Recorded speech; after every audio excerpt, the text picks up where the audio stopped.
The man historically recognized as King Henry VIII of England first saw the light of day on the 28th of June 1491 at Greenwich Palace, situated just outside the city of London. His father was King Henry VII, who held the distinction of being the initial monarch of the Tudor lineage, reigning as King of England and Lord of Ireland. His rule commenced in 1485 when he seized the English throne at the culmination of the Wars of the Roses and continued until his passing in 1509. Upon his death, his second son, also named Henry, succeeded him. Henry VIII's mother was Elizabeth of York, the daughter of King Edward IV, who governed England for the majority of the period spanning from 1461 to 1483. As a princess of the Yorkist faction, her union with Henry VII facilitated reconciliation and healing between the prominent houses of York and Lancaster following years of internal conflict. She brought 7 children into the world with her husband. Before Henry's arrival, a son and a daughter named Arthur and Margaret were born in 1486 and 1489. 3 more daughters and another son would be born after Henry, though only Mary, born in 1496, would survive to adulthood.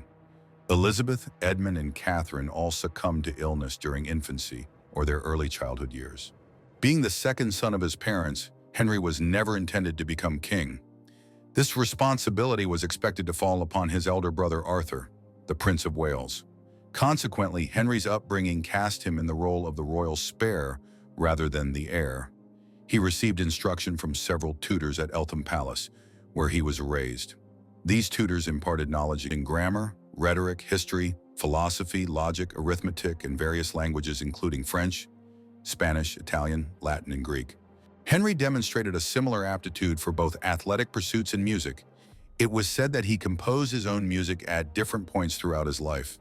Furthermore, although it may be difficult to imagine considering the corpulent individual with a debilitating leg ulcer he became later in life, as a young man he possessed a physically active nature. The poet John Skelton instructed Henry in his moral obligations, and he also developed a rather devout adherence to Roman Catholicism. His mother Elizabeth taught him to write from an early age, a fact evident in the similarities between their handwriting styles. By the time he acquired the skill of writing, he already held several significant titles, including Duke of York, Lord Lieutenant of Ireland, Earl Marshal of England, and Warden of the Scottish Marshes. He might not have been the heir apparent, but Henry certainly bestowed numerous honors upon his younger son. Henry was the recipient of extraordinary admiration during his boyhood. Some of the most renowned intellectuals in both England and Europe, including Sir Thomas More, the celebrated author of Utopia, and the Dutch philosopher Desiderius Erasmus, the most esteemed scholar of Northern Europe in the early 16th century, publicly expressed their wonder at his intelligence and charisma. More penned verses about Henry and his poetry, referring to him as a savior and a new messiah, although such royal flattery was a common practice in the early modern period. Both More and Erasmus met Henry as a young man in 1499 at Eltham Palace. Apart from this, Henry enjoyed a largely contented childhood, surrounded by his mother, sisters, and paternal grandmother, all of whom openly cherished him. Indeed, some historians have posited that Henry's childhood, spent at the center of a group of admiring women, contributed to his inclination towards passionate romance, but also instilled in him a pronounced irritability when his desires were not met. On the 2nd of April 1502, Henry's elder brother Arthur passed away, possibly due to tuberculosis or the mysterious sweating sickness, a disease that historians have speculated could have been a strain of influenza or a type of hantavirus. The demise of the heir was, in many respects, the defining moment in Henry's life. It was absolutely crucial that a seamless transition of power occur upon the death of Henry VII. He had claimed the throne after defeating the Yorkist claimant, King Richard III, at the Battle of Bosworth Field in 1485. Not long before this, Richard had seized the throne by imprisoning his nephews and, in all likelihood, having them murdered in the Tower of London. This brutal act on Richard's part had assured that many individuals in England were willing to support Henry Tudor's cause in 1485. Yet there is also no doubt that the House of Tudor possessed a rather weak claim to the English throne, being descended through a lineage from the great 14th century King of England, Edward III, a lineage widely regarded as illegitimate as it originated from Edward's fourth son, John of Gaunt's marriage to Catherine Swynford, and the children born out of wedlock from that union. Furthermore, the Tudors were also largely a Welsh family, which, while not legally barring their path to the throne, was hardly viewed favorably by the ancient noble houses of England. Unsurprisingly, numerous revolts against the Tudors had occurred in the late 1480s and into the 1490s as Henry was growing up. For Henry VII, it was abundantly clear that a new contender for the throne could emerge at any moment, making it vitally important that a smooth transfer of power take place upon his own death. Thus, the death of Arthur in 1502 was a significant setback. The succession now rested on young Henry's shoulders. This concern for having a male heir and ensuring a peaceful transition of power would cast a long shadow over Henry's entire life. Henry VII then took charge of the education of his 10-year-old son, who was quickly invested as the Prince of Wales. This marked the beginning of a conflict between father and son. While Arthur was alive, Henry had been somewhat overlooked by the king. However, with Arthur's death and Henry's new status as Prince of Wales, the stern and reserved Henry VII became heavily involved in his son's daily life. This soon led to numerous clashes of wills between the two, the most prominent being a disagreement over Henry's passion for jousting and other martial sports, activities which Henry VII understandably forbade him from participating in, now that they could jeopardize the life of the future king. In 1501, prior to his untimely passing, Arthur had married Catherine of Aragon, the daughter of King Ferdinand II of Aragon and Queen Isabella I of Castile, whose own marriage had united the two major kingdoms of Spain. The union of Arthur and Catherine had been intended to foster an alliance between England and Spain. Arthur's death appeared to undermine this plan, though almost immediately thereafter, Henry VII had begun corresponding with Catherine's parents in Spain regarding the possibility of Catherine now marrying Prince Henry. The negotiations dragged on endlessly throughout the 1500s, during which time Catherine remained in England. The issues surrounding the potential marriage involved Catherine's dowry or marriage portion that would be paid to the English crown by her parents, as well as whether or not Catherine and Arthur had consummated their marriage. If they had, Henry would be prohibited from marrying Catherine, according to canon law. The deliberations about the proposed marriage were still ongoing 7 years later, when Henry VII died on the 21st of April, 1509. Upon his father's death, the Prince of Wales was immediately proclaimed as King Henry VIII of England.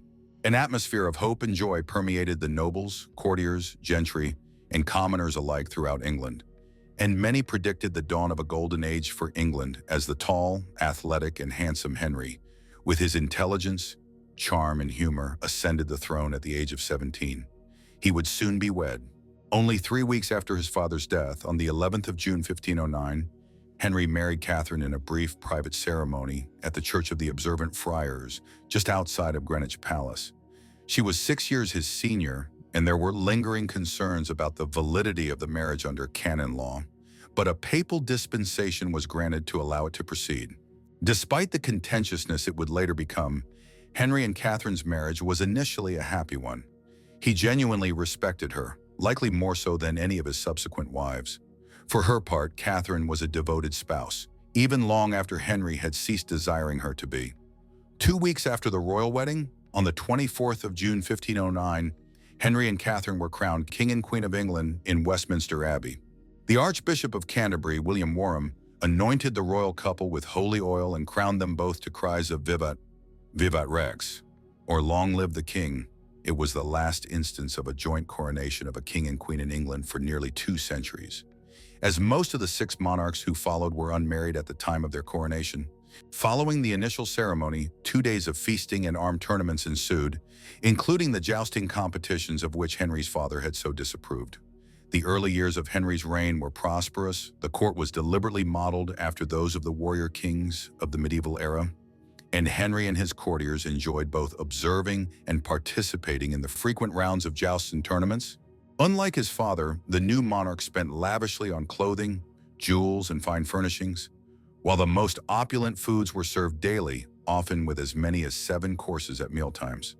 There also seemed to be immediate good news regarding securing the line of succession, with Catherine visibly pregnant by the winter of 1509. However, this marked the beginning of a tumultuous reproductive history. At the very end of January 1510, Catherine suffered a miscarriage. She had been carrying a baby girl. 1 year later, in January 1511, Catherine gave birth to a son, Prince Henry, who tragically only survived for 7 weeks before his death. The cause of his passing remains unclear. 2 more children arrived and departed in the autumn of 1513 and the early winter of 1514. Both sons, both either stillbirths or infants who died within hours or days of their birth. The details are not entirely certain. Henry's notorious reputation as a tyrant might lead some to believe that Catherine's initial failure to produce an heir for England might have been a source of conflict between the Queen and her husband. In reality, Henry and Catherine's marriage continued in a seemingly affectionate and supportive state for several years. Henry appears to have been both patient and understanding with Catherine's struggle to provide him with an heir. There are valid reasons for this. In the 16th century England, child mortality was far more prevalent than it is today, and a wife, particularly a noble or royal wife, might bear a dozen or more children to compensate for the sad reality that many would not survive infancy or their childhood years. Depending on the circumstances, between 1/3 and half of pregnancies would result in miscarriages, stillbirths, or infant mortality. While these occurrences were considered tragic, Catherine's demonstrated ability to conceive easily was actually an encouraging sign that she would eventually give birth to a healthy son and heir. In the interim, the young royal couple displayed impressive collaboration in the governance and administration of England's affairs. Henry forgave many of his father's debtors and made efforts to reconcile with those who had clashed with his father. His charm and magnanimity garnered him the support of both the nobility and the common people. Furthermore, Catherine was beloved for her intelligence, strength, piety, and devotion to the English people. When Henry launched a joint invasion of France alongside the Holy Roman Emperor Maximilian I in the summer of 1513, he entrusted Catherine to serve as regent in his absence, a clear indication of the trust he placed in her. The war had arisen both as an extension of the Italian wars being fought between France and Spain for dominance over the Italian peninsula, and also due to Henry's desire to reignite the Hundred Years' War, which had seen England attempt to conquer much of France in the 14th and 15th centuries. In Italy, Pope Julius II and King Louis XII of France were at war over the Italian states ruled by the papacy. Pope Julius excommunicated Louis, forming a coalition of nations. To persuade the young Henry to join their league, he sent him barrels of Italian wine, a gold-covered rose, and a shipment of Parmesan cheeses. In England, Archbishop Warham had preached for peace and against the evils of war, though eventually Henry had decided otherwise. In this decision, he had the support of the Lord Chancellor, Thomas Wolsey, a prominent religious figure in England and soon to become a cardinal of the Church. He was also the chief minister of Henry's government throughout much of the 1510s and 1520s and an immensely powerful figure. On the 28th of June 1513, with the decision for war already made, the king and queen arrived at Dover Castle in Kent. Henry crossed the English Channel the following day to join the fight against King Louis of France. For the first time in nearly 100 years, since the glorious era of King Henry VIII and the Battle of Agincourt, an English king would now seek to expand his dominion on the continent, which after the losses in the final decades of the Hundred Years' War had been reduced to nothing more than a small enclave around Calais. Henry's initial victory occurred at Tyrant, followed by a triumph at the Battle of the Spurs, so named because the mounted French knights fled the field with such haste, using their spurs to urge their horses onward as quickly as possible.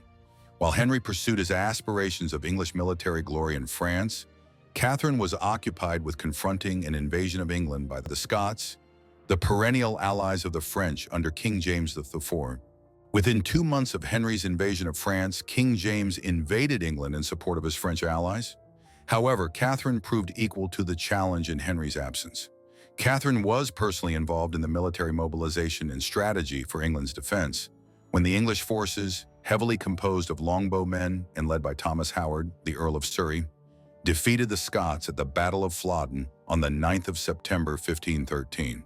At the battle, the English forces emerged victorious over a larger Scottish army, and James IV perished on the battlefield, along with as many as 17,000 of his 40,000-strong army. In contrast, the English lost only 100 of their 26,000-strong host. The Queen, in her letter to Henry after the victory, commended him for his successes abroad and sent as a token of her own triumph a piece of the Scottish king's coat to add to the king's banners, as his army continued to seize parts of Flanders as well as Tournai, where Henry constructed a grand castle, a symbol of what he believed to be his expanding continental empire. 3 years later, and 7 years into their marriage, Henry and Catherine's patience was rewarded when, on the 18th of February 1516, Catherine gave birth to a daughter, Princess Mary, the future Queen Mary I. She would be the king and queen's only child to survive beyond infancy and into adulthood. England rejoiced. Mary's birth and survival, 7 years into the reign, held the promise that a male heir might soon follow. At the time, no woman had ever reigned as Queen of England in her own right, although unlike in countries such as France, where the Salic law prohibited female monarchs, Mary could theoretically succeed her father one day, and Henry appeared to treat his daughter as a true Princess of Wales. He even sent her to reside at Ludlow Castle, where she was established with her own miniature court, as was the tradition for the heir to the English throne. However, while Henry loved his daughter and referred to her as "my pearl in the world," he still longed for a male heir. As the years passed, this desire would become an obsession that clouded his judgment and gradually transformed the loving husband and valiant king who had shown so much promise in 1509 into a tyrant who fractured his own kingdom in his pursuit of a son. During the 1520s, it became apparent that Catherine would not produce a son and heir. She reached the age of 40 in December 1525, and thereafter, her chances of conceiving any more children, let alone a healthy boy, grew increasingly slim. Long before that time, Henry began to take mistresses with greater frequency. Such behavior did not necessarily indicate a decline in his affection for his wife. Most kings in early modern Europe had one or multiple mistresses. In June 1519, one of these, Elizabeth Blount, a lady-in-waiting to the Queen, gave birth to Henry's son.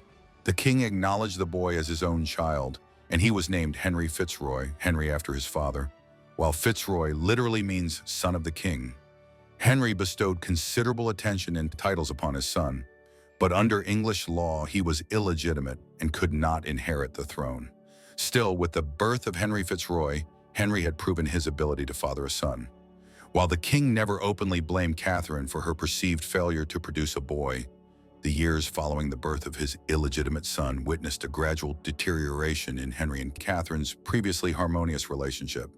His dynastic concerns aside, the initial decade of Henry's reign clearly demonstrated his ambitious pursuit of glory. Henry aimed to elevate England to a position of equality with both France and Spain in terms of wealth, power, and prestige. Early in his reign, he sponsored the construction of dockyards, warehouses, and shipyards in coastal ports, and sourced vast quantities of timber from the forests of Sussex and Kent for the building of a large fleet. Henry's father had become king during the very beginning of Europe's age of exploration. Not wanting to be outdone by the Spanish, he had initiated a process of naval expansion and sponsored the first significant English voyages of discovery. It is, for instance, often overlooked that an English pilot, John Cabot, was the first early modern European to reach the mainland of North America in 1497, while Columbus was still exploring islands in the Caribbean. However, the English Navy remained small by 1509. Henry VIII set about changing this, and by the 1540s, it had grown to approximately 50 ships. Henry also spearheaded a revolution in English international diplomacy. In 1518, with the looming threat of a Turkish invasion of southeastern Europe, a prospect that alarmed all of Christendom, Henry signed a non-aggression pact with Charles V, the new Holy Roman Emperor and Queen Catherine's nephew, along with Francis I, King of France.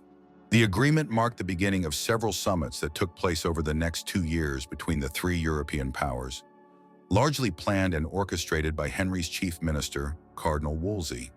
The most impressive of these diplomatic gatherings was undoubtedly the Field of Cloth of Gold, which occurred in France near Calais from the 7th to the 24th of June 1520. At the summit, Henry and Francis signed a pledge of perpetual friendship and peace. Princess Mary was betrothed to the Dauphin of France. All attendees enjoyed a week of feasting, drinking, entertainment, and jousting contests amidst the magnificent tents made from gold cloth. However, despite the splendor and ceremony of the Field of Cloth of Gold, the alliance between Henry and Francis would soon fall apart, as shortly thereafter, Cardinal Wolsey negotiated an alliance with Charles V of Spain, who declared war on France later in 1521, initiating the Italian War of 1521 to 1526, into which England was drawn, the second of three wars Henry would wage against France. Nevertheless, the majority of the fighting would occur in Italy between the French and Spanish forces there. Henry was determined to be remembered not only as a skilled statesman, but also as a prince of intellect and virtue. The growing controversy surrounding the writings of Martin Luther in Germany from 1517 onward and the Protestant Reformation it inspired soon presented him with an opportunity to showcase his learning. Luther had emerged as a strong critic of the papacy in Rome and the wealth and power of the church in general, arguing that the corruption within it needed to be eradicated and a new form of Christianity established, one in which churches would be stripped of their idolatrous wealth, the Mass would be conducted in the vernacular languages rather than in Latin, and people would be encouraged to read the Bible themselves and engage with Scripture. Henry was a devout Catholic who appreciated the power, ceremony, and tradition of the Roman Catholic Church. In response to the heresy emanating from Central Europe, in 1521 he composed a text titled Assertio Septem Sacramentorum, or the Defense of the Seven Sacraments. In this work, Henry attacked Luther's ideas, defended sacred Catholic practices, and affirmed the supremacy of the Pope over the Church in Europe in all religious matters. Henry even dedicated the text to Pope Leo VI, who, in recognition of his service to the Church, bestowed upon Henry the title Fide Defensor, meaning Defender of the Faith. Whether Henry actually authored all of the Defense of the Seven Sacraments remains a subject of debate.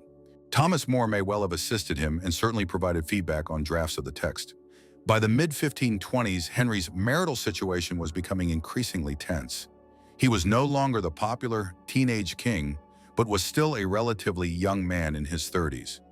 His thoughts had seemingly not independently turned to the possibility of divorcing Catherine and seeking to remarry a woman who might bear him a son. Instead, it was the arrival of Anne Boleyn at the Tudor court at this time that steered Henry down this path. Anne was a daughter of Thomas Boleyn, Henry's former ambassador to France. She had recently returned from the French court with her father and was greatly admired for her cosmopolitan air, her style, wit, and charm. Her year of birth is uncertain, though it was likely 1501, making her a woman in her mid-20s when Henry became infatuated with her. For the initial months of their courtship, there seemed to be no question of Henry abandoning his wife. Anne, however, knew how to manage the king.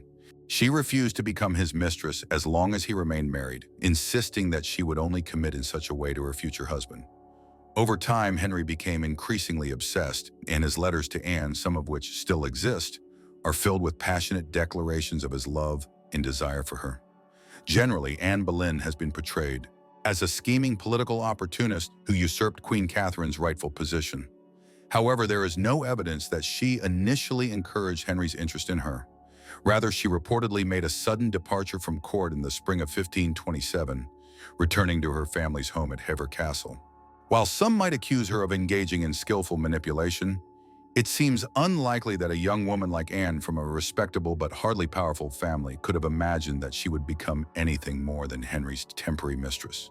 There is almost certainly no possibility that she envisioned herself as queen one day when Henry began courting her. Gifts. In time, Anne began to reciprocate Henry's feelings, and the two continued their relationship quite openly at court after her return. It is impossible to know exactly for how long Anne resisted Henry's sexual advances. However, the fact that Anne did not become pregnant throughout the nearly 7 years of their courtship suggests she remained chaste. While Henry and Anne were intimate in other ways, it is probable that they did not engage in sexual intercourse prior to 1532. In 1527, about a year after he began courting Anne, Henry decided to seek a divorce from Catherine so that he could marry Boleyn. He and his advisors soon seized upon a potentially legitimate reason for seeking an annulment of his nearly 2-decade-old marriage. When Henry had first married Catherine, he had done so despite objections that she had previously been married to his deceased brother Arthur, and that their brief marriage had possibly been consummated. This would have been a violation of canon law, as Leviticus 20:21 states, quote, "If any man should take his brother's wife, it is an unclean thing. They will be childless." To circumvent this issue, it had been argued back in the 1500s that Catherine and Arthur had never actually been together as husband and wife, thus allowing Henry to marry Catherine. Now, 18 years after their initial marriage, Henry very conveniently began to experience a pang of conscience. It was soon being argued in England that the marriage in 1509 had been a breach of natural religious law after all. On these grounds, Henry began petitioning Pope Clement VII in Rome for an annulment of his first marriage, which would then allow him to marry Anne. The king would dedicate more than half a decade to pursuing what became known at court and in English political circles as his great matter. In the process, he would reshape English political and religious history. The process commenced with a direct appeal to Pope Clement VII. It was not uncommon for popes to grant annulments to marriages on rather dubious legal grounds when the marriage had not produced a male heir. This could prevent disruptive succession disputes and wars. However, there was no possibility of Clement doing so in this instance. Around the same time he began petitioning Clement in 1527, the Spanish and imperial armies of Emperor Charles I, Catherine of Aragon's nephew, had sacked and occupied the city of Rome. With the Pope effectively a prisoner of Charles, there was no way he could agree to annul the marriage. Henry then turned to Cardinal Wolsey, who had never failed him and who owed literally everything he possessed to the king. Wolsey was not born into nobility. The son of a butcher from Ipswich, he was initially an obscure chaplain until, under Henry's patronage, he was appointed as a bishop, then archbishop, and finally a cardinal and papal legate in England.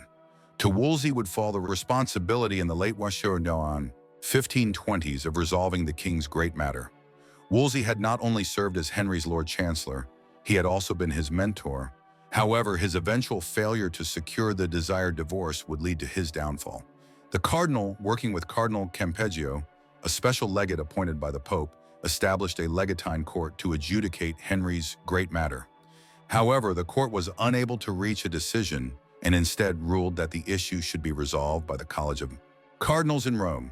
It remains unclear whether Wolsey genuinely desired to grant Henry his wish, or if he perceived the danger in allowing the king to divorce his famously devout Catholic wife and marry Anne, who was rumored to be sympathetic to the small but growing community of Lutheran Protestant reformers that had emerged in London, Oxford, and Cambridge. Regardless of his intentions, the failure of the legatine court led to Wolsey's downfall, as Henry ordered his arrest and imprisonment, citing the treasonous tone of letters Wolsey had written to Vatican officials. However, the cardinal actually died of natural causes en route to London before Henry could ever have him executed. Henry also seized Hampton Court, the magnificent palace that Wolsey had personally transformed from a modest country house, establishing it as a royal residence thereafter. Following the cardinal's demise, Henry did not passively wait for the Pope to change his mind. Instead, he began to solicit the opinions of theologians at Europe's universities, requesting them to study, deliberate, and issue a verdict on the merits of his case for divorce. However, Henry would face disappointment twice more, as the majority of university theologians and later the College of Cardinals would rule in favor of Queen Catherine, declaring the king's first marriage legally valid. It is uncertain when Henry first began to contemplate rejecting the Pope's authority in England, thereby removing the obstacle to his divorce. Anne Boleyn's influence as a Lutheran sympathizer and reformer is entirely plausible, as is the influence of Thomas Cromwell, a figure who had risen as a servant of Wolsey, but who survived the cardinal's downfall and ingratiated himself into Henry's confidence around 1529. He would come to exert significant influence over the government throughout the 1530s. Alternatively, a pivotal figure in the king's decision to separate from Rome was a relatively obscure clergyman and professor of theology from Cambridge named Thomas Cranmer. According to Cranmer, who was at that time a moderate Lutheran but would evolve into a more radical Calvinist in later years, kings were divinely appointed and accountable only to God. Consequently, Henry should not have been compelled to pursue his divorce through legal channels. He certainly did not require the Pope's permission to end his marriage. This conviction emboldened Henry to formally sever ties with the Roman Catholic Church and assert his claim to be the supreme head of the Church of England. It would take nearly 2 years for Henry to achieve this, overcoming resistance from both Parliament and the English clergy. But by 1532, Henry achieved his objective and was formally recognized as the supreme head of the Church in England. After considerable pressure, Parliament enacted legislation establishing a complete break with the Pope, ceasing virtually all payments of ecclesiastical dues to Rome. Henry appointed Thomas Cranmer as the new Archbishop of Canterbury, the most influential ecclesiastical position in the country, empowering him to oversee the implementation of the new supremacy and the separation from Rome. Subsequently, in May 1533, Archbishop Cranmer finally declared Henry's marriage to Catherine invalid and granted the king his long-sought divorce. By that time, Henry had already remarried for 4 months, having wed Anne Boleyn in a clandestine ceremony on the 25th of January 1533. Anne was already pregnant at this point, although she and the king were likely unaware of this on their wedding day. On the 7th of September 1533, just 7.5 months after their marriage, Anne gave birth to their first child. While Henry expressed his joy, he must have felt disappointment that it was a baby girl. They named her Elizabeth in honor of Henry's long-deceased mother. Henry fully grasped the magnitude of his actions and moved swiftly to solidify his newfound authority. 2 primary issues existed. Firstly, Catherine of Aragon remained widely popular, and the majority of the English populace sympathized with her cause and that of her and Henry's daughter Mary, who was now being legally excluded from the line of succession. Many refused, most notably Henry's old friend and mentor, Sir Thomas More. More had largely withdrawn from court and public life in general in 1532, dismayed by the direction of political events, although he had been quite willing to capitalize on Wolsey's downfall to become Lord Chancellor a few years prior. As of 1535, he remained one of only a few of Henry's prominent subjects who had not yet taken the oath. His refusal to do so soon led to More's imprisonment in the Tower. At his trial, when it became clear that he would be found guilty, he vehemently affirmed the authority of the Pope and rejected Henry's supremacy over the Church of England. For this, he was sentenced to death for treason, a crime punishable by the gruesome penalty of being hanged, drawn, and quartered. It is a small testament to his recollection of More's friendship and service that Henry commuted his sentence to beheading. The execution was carried out on the 6th of July, 1535, before which More declared in a loud and clear voice that he died, quote, "the king's good servant and God's first." Henry had finally eliminated all those who seemed openly opposed to the new order. The death of Catherine of Aragon from natural causes on the 7th of January 1536 appeared to remove the final obstacle to the legitimacy of Henry and Anne's marriage. However, a dark cloud still lingered. Anne had conceived twice more in quick succession after the birth of Elizabeth, yet both pregnancies had ended in miscarriages. As this occurred, Henry and Anne's relationship was becoming increasingly strained due to the Queen's perceived inability to adapt to her new role as wife. As Henry's mistress, she might have been allowed a certain degree of freedom in her speech and actions. Her prolonged refusal to engage in sexual relations with Henry likely placed her in a somewhat dominant position as well. However, as Henry's wife and queen, she was expected to behave differently, roles to which she did not readily adjust. All of this unfolded against the backdrop of her miscarriages and the fact that Henry's second marriage was proving no more successful in producing a male heir than his first. In the spring of 1536, following another miscarriage, accusations of Anne's alleged adultery were widespread at court. Henry chose to believe them. Private interrogations of the Queen's household yielded fantastical claims of her depravity, with several individuals accusing her of plotting against the king, adultery, and even incest with her own brother George. Of his second wife's execution, Henry was already engaged to one of Anne's ladies-in-waiting, Lady Jane Seymour. She soon became his third wife. While Lady Jane, like her family, had sworn the oath of supremacy, she was a devout Catholic. Consequently, many people anticipated that with Anne Boleyn gone, Henry would reverse some of his radical religious policies.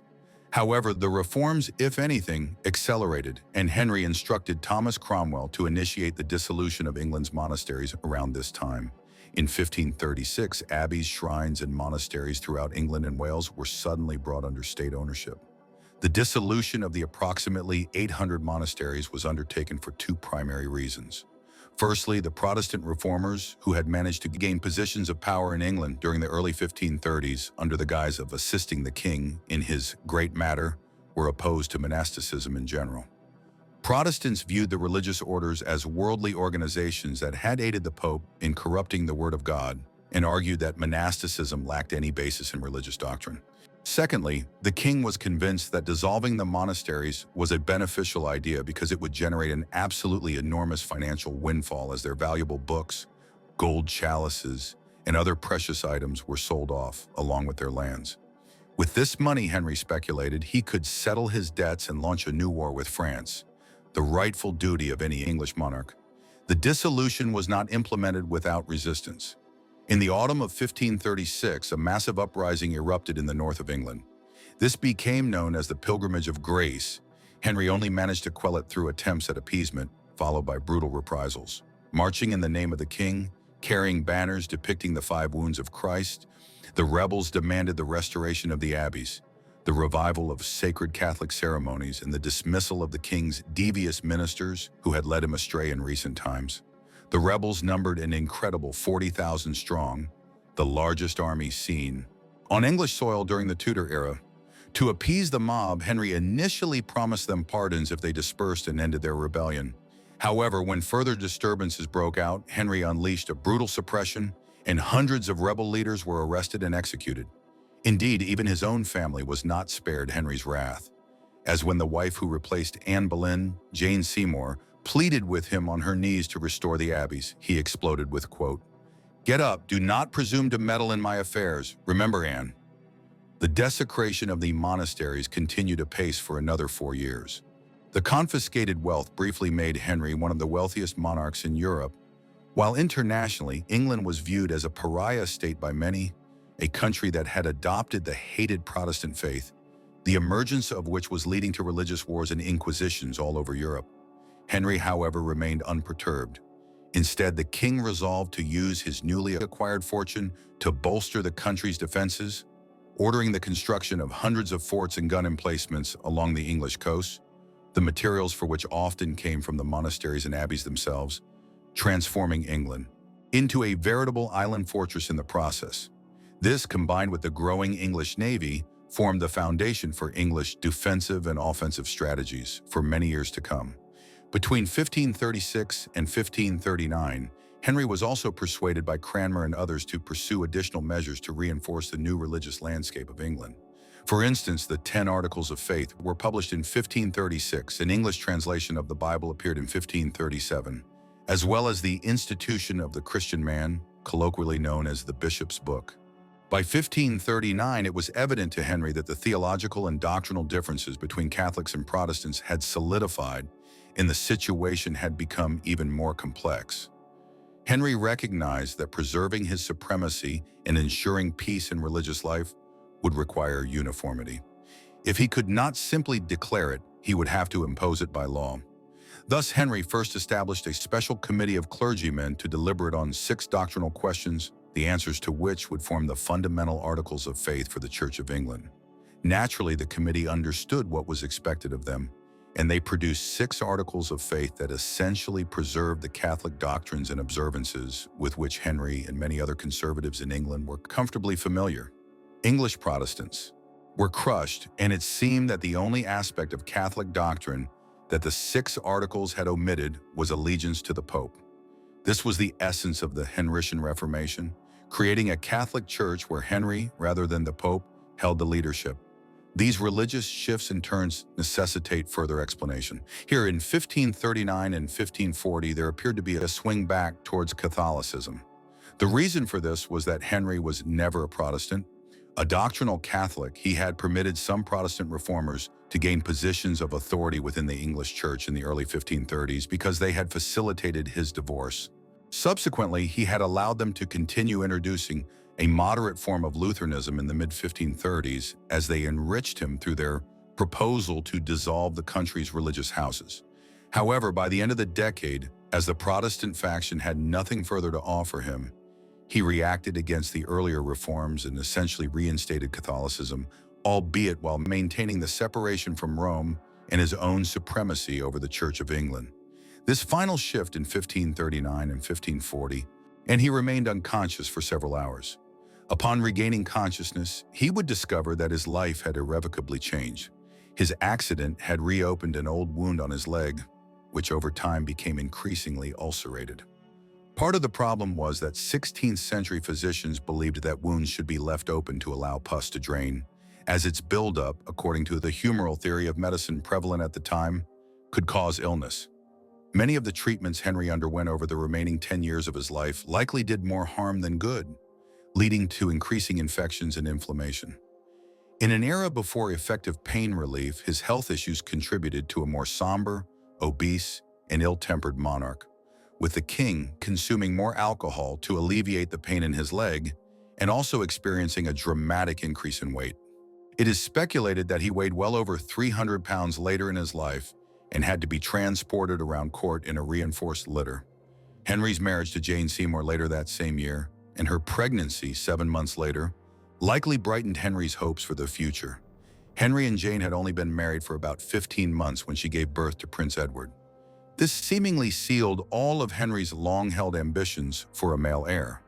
But tragically, Jane would only live for another 2 weeks, succumbing to puerperal fever after Edward's birth. While overjoyed at the birth of a son, Henry was devastated by Jane's death.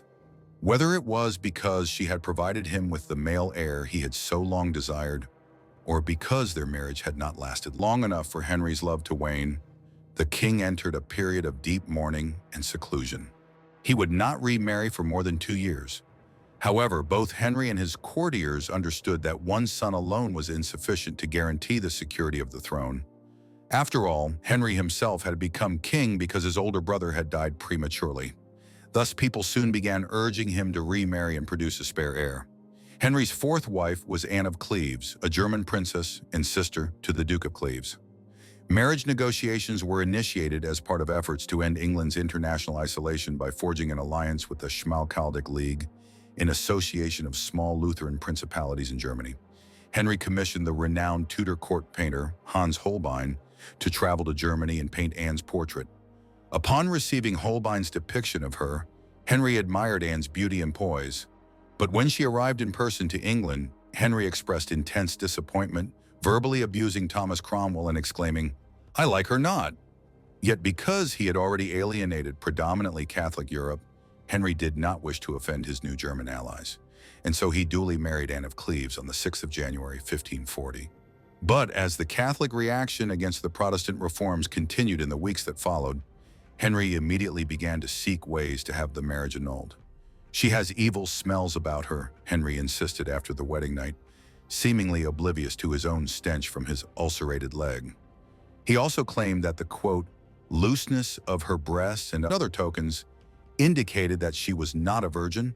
Within 6 months, Henry had his marriage to Anne annulled on the grounds of her supposedly binding pre-contract to marry the son of the Duke of Lorraine. Anne fared better than most of Henry's wives. She accepted the annulment with grace, and Henry gifted her an estate and an annual income. She would live the remainder of her life in England. Henry then imprisoned his Lord Privy Seal, Thomas Cromwell, in the Tower for his mishandling of the king's marriage. Cromwell was beheaded on the 28th of July, 1540. On the same day, Henry married the niece of the Duke of Norfolk, certain 17-year-old Catherine Howard. Like Anne Boleyn, Catherine Howard has been portrayed unfavorably. Her behavior does, however, reveal much about her marriage to the king. Henry was 51 years old when he married Catherine and was growing older, sicker, and heavier all the time. There were also rumors of his impotence. Some historians have speculated that such sexual problems might have formed the basis of Henry's failure to consummate his marriage to Anne of Cleves as well. Under these circumstances, it is hardly surprising that the teenage Catherine found her new role as queen tedious, unrewarding, even lonely. She began an affair with Thomas Culpeper. The English lordship had first emerged there due to a partial conquest of the island in the 12th and 13th centuries. But the civil wars of the 15th century had weakened English rule. Although Henry had considered leading an army to Ireland at various points in the 1510s and 1520s, he never did so, ultimately considering any money spent in Ireland to be wasted. He had no choice, though, but to act when the son of the Earl of Kildare revolted in 1534.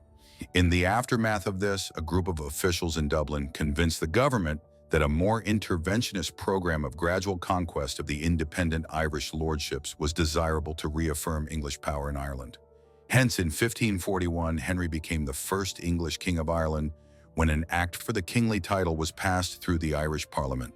All his predecessors had held the inferior title of Lord of Ireland.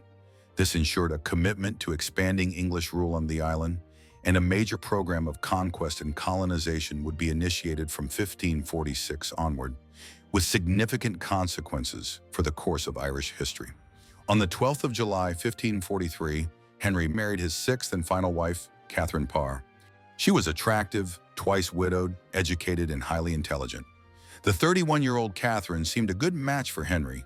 She was a mature, sensible woman who made a noticeable effort to be a mother to Henry's three children and fostered a much closer family environment.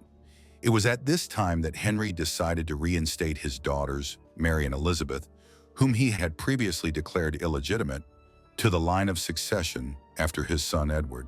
Henry and Catherine seemed to enjoy both a cooperative and companionable marriage, and when Henry launched yet another invasion of France in 1544, he made Catherine regent in his absence, a clear endorsement of his trust in her.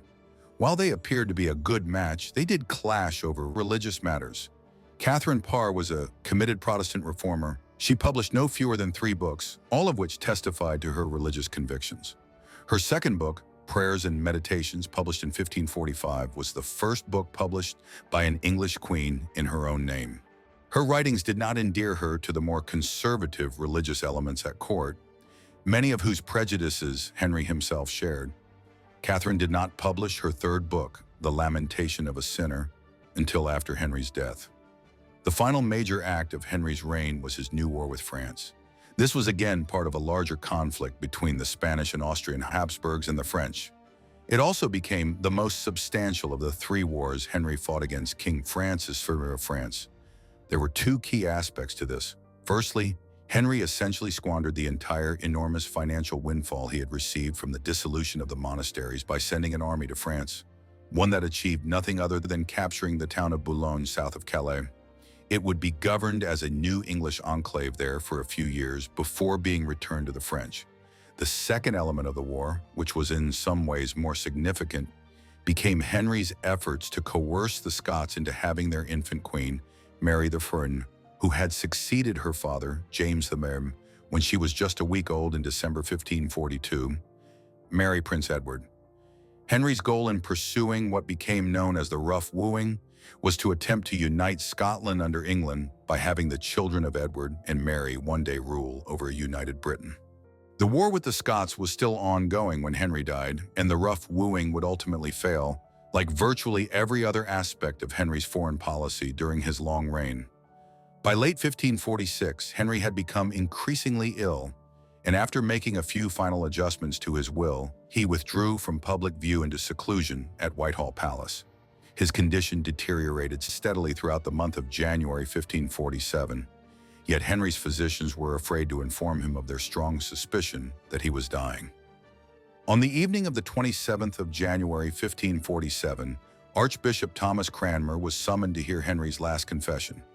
By the time Cranmer arrived, he found that the king's condition was such that he was unable to speak. Cranmer comforted the king by asking if he trusted in God. In reply, the king squeezed Cranmer's hand. Henry died in the early hours of the morning of the 28th of January 1547 at the age of 55. It was in many ways a fitting end to his life and the strange religious changes that occurred during his reign, with the Catholic monarch being given the last rites by a Protestant archbishop. With the king's passing, his son by Jane Seymour became King Edward VI.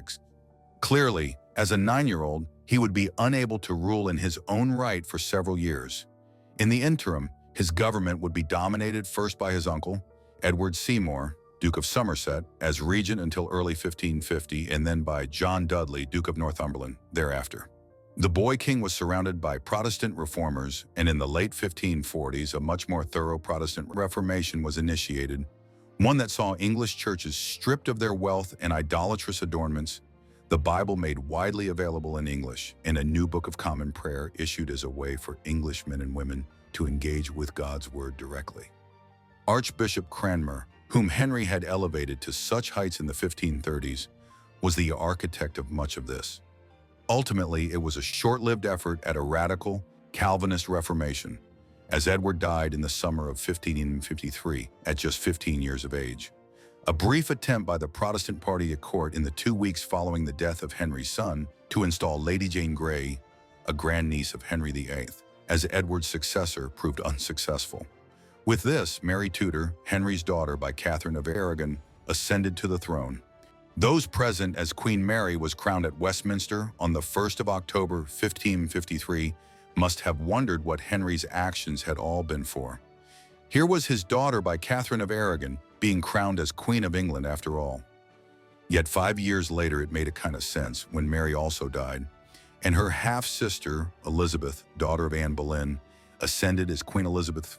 A Protestant, though a very moderate one, she oversaw the creation of an Anglican church that her father would have probably approved of. Henry's life and reign were a fascinating blend of both the best and the worst of kingly behavior in early modern Europe. His reign initially held great promise and started well, with a happy marriage to Catherine of Aragon and efforts to reassert England's place as a major European power on the continent after the decline caused by the Wars of the Roses in the 15th century. Guided by figures like Cardinal Wolsey and Thomas More, Henry was a revered king and a defender of the Roman Catholic Church. The turning point arrived in the mid-1520s when it became clear that his marriage to Catherine would not produce the desired male heir. The shadow of Henry's father must be considered in all of this, with Henry VII's presence from beyond the grave, constantly reminding his son to ensure the preservation of the House of Tudor's precarious hold on the throne. By producing a healthy, legitimate son, over the next decade, Henry VIII tore England apart in pursuit of this goal, separating from Rome and allowing the inception of an English Protestant Reformation. Even though Henry himself remained a doctrinal Catholic, his worst inclinations were on display by the 1530s, with the dissolution of the monasteries being undertaken purely for financial reasons, inciting a massive popular revolt in the north in the process. One wife was divorced, 2 were executed, and another was cast aside almost as soon as Henry laid eyes on her. One, Jane Seymour, finally delivered him the son he had always sought, though it cost Jane her own life. The tragic irony of it all was that the son in question, Edward VI, would only live for 6 years after Henry himself. Half a century of female rule followed, and England fared perfectly well without a male monarch. What do you think of King Henry VIII? Was he a brutal tyrant, or was his concern for producing a male heir at all costs understandable, given the civil wars that had plagued England for so long in the 15th century?